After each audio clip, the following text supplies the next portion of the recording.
Hello everybody, welcome back to my favorite portion of Sounds of the Valley, the interview. Today I have on the Minneapolis' Pullstring band, fresh off of their new album, All I Know Is What I've Seen. I have two of their members, Alex and Josh. Thank you both so much for coming on tonight. How are y'all doing? Doing great. Thanks for having us, Nathan. Yeah, feeling good. That's good to hear. So, I'm just going to ask you some basic questions about your band, the new album, and then I'm also going to ask you some more grilling, hard-hitting questions that are going to make you really think maybe. We'll see. All right. You might surprise me. Some people are able to answer them pretty quickly, but we'll find Throw out. some curveballs. So let's just start. Let's start off with the softball. How did y'all meet? Okay. So, a few years ago, Josh went on a Tinder date. A Bumble date, actually. Bumble date, my bad. With this girl named Kayla, who a few years later I ended up dating, and I'm still dating. She's great. Nothing happened. But anyway, I had a song I was working on. It's called 20 Something. You already heard it earlier. I was working on it, and my girlfriend posted a little clip of it on her Instagram story. And Josh heard that, and he was like, "Yo, that song sounds pretty cool. Who's that playing it?" And Kayla was like, "That's my boyfriend Alex. You guys should jam." I slid into their DMs. The Yes, he old-fashioned did. way. So then we jammed. I played some of my stuff. He played me some songs. There's one song in particular, "Isolated," which you're gonna hear after this. I liked it, but I was like, I feel like we need to like add something new to it. So I added a part to it, and next thing I know, I was in the band. Yeah, you wrote the chorus for that song, actually. But yeah, that's how Alex and I met. Then there's other members who aren't present here as well, too. I'm an alumni from the University of Wisconsin, Eau Claire. And during my time here, I met the McLaughlin brothers. So it's Chris McLaughlin and Tristan McLaughlin. They're both fantastic drummers, comes from a family of drummers. And at first I tried being a band with Chris. Unfortunately, that didn't work out. So I turned to his little brother. And we jammed all throughout 2020 and 2021 with all various demos that we have. Some of them are very bad, some of them are here tonight. But yeah, that just really started snowballing into what Pullstring is today. And the other member that isn't mentioned is Connor Gonzalez, who is our bassist, who joined actually while we were in the studio almost a year ago now, working on our EP, The Greatest Threads. So that's kind of a quick snippet of how we all met. Nice. I like that you had like the whole mythology of it all planned out. Basically, you knew what you were going on. Yeah. It's kind of cool to get to hear all the in-depth like personal relationships and how the whole thing just kind of coalesces together with any kind of band, Right. We gotta write our Wikipedia page. Yeah, I got to get on there. So, let's get down to brass tacks. The new album, All I've Seen Is What I Know.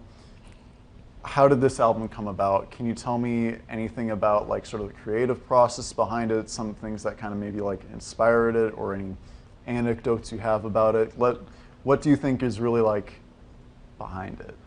Sure. I guess before going into the album, we had the Greatest Threads EP that came out last April, and that was kind of the beginning of what Pullstring is. I composed a lot of the music for it, then Alex and another collaborator added lyrics to it.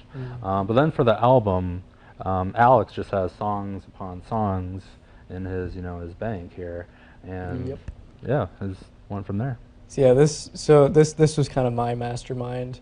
A lot of these songs I've had sitting around for the last so a lot of them were written during like the quarantine pandemic stuff, but some of them are even older.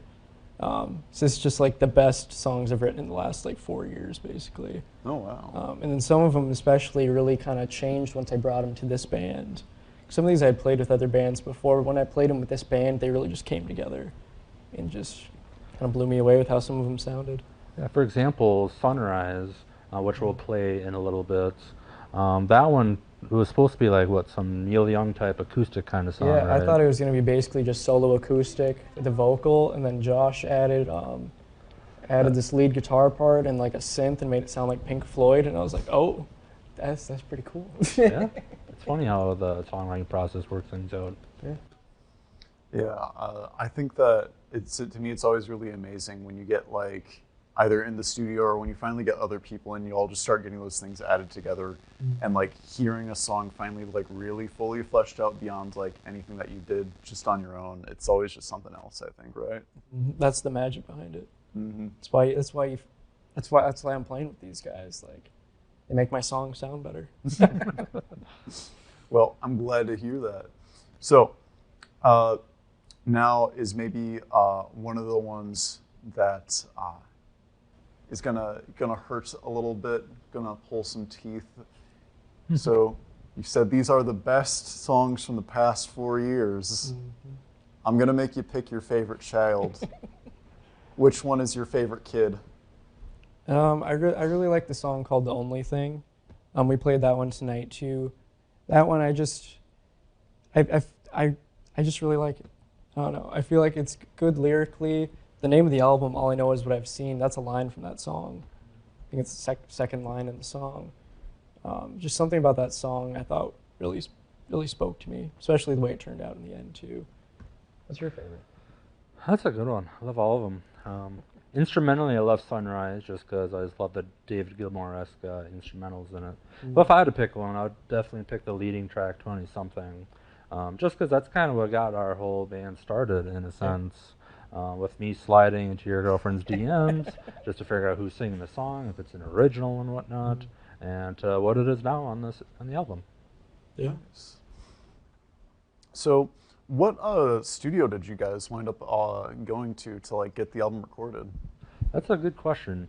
So a good friend of ours runs a studio in St. Paul called Bascus Productions, and that's where we recorded just about everything from our EP, The Greatest Threads there. But this time around, we only used the studio for drums and vocals primarily, maybe a little bit of guitar work. But everything else was done in either my basement or his bedroom studio. We've just been accumulating gear over the pandemic, and now we can pretty much do most of it right from our home. Which is great because like I'm very picky with my vocal takes and guitars, and it's like if I can do it in my bedroom, like I'll sit there for hours and just like till I get it just right. You will. That's fair. I definitely understand that as a little bit of a gear junkie myself, you know. I love just accumulating guitars, amps, pedals, mics, the whole lot of it. It's so terrible for my wallet. Yeah, you got Pedal board at gas. the shows. He's got gas. That's gear acquisition syndrome, which means you've got to get all the gear. You're spending all your money. Oh, It's yeah. never enough. There's- You've got gas, man. There's not a penny in my wallet. So, are any of y'all involved in any other projects at all that you want to plug right now, or got any upcoming gigs? Also, where can people find your music? You know, now is the time to shamelessly plug anything and everything. Shamelessly All plug. right, Huh? I got it this time. Spotify at Pullstring Band, Facebook at Pullstring Band, TikTok at Pullstring Band, Spotify just Pullstring, one word. Yeah, we just put out the album. It's great. We're gonna be back in Eau Claire in February at the Mousetrap. On Saturday the 18th, I believe, we're working through the final confirmations. We'll be playing with the Over-Unders and Sean Jordan. It'll be a great time. I hope to see all the Eau Claire folks come out. Yeah. Nice. Yeah. Well, thank you all for sitting down for the interview. We'll get right back into the music. Thank you all for watching, and I hope you enjoy the rest of the episode.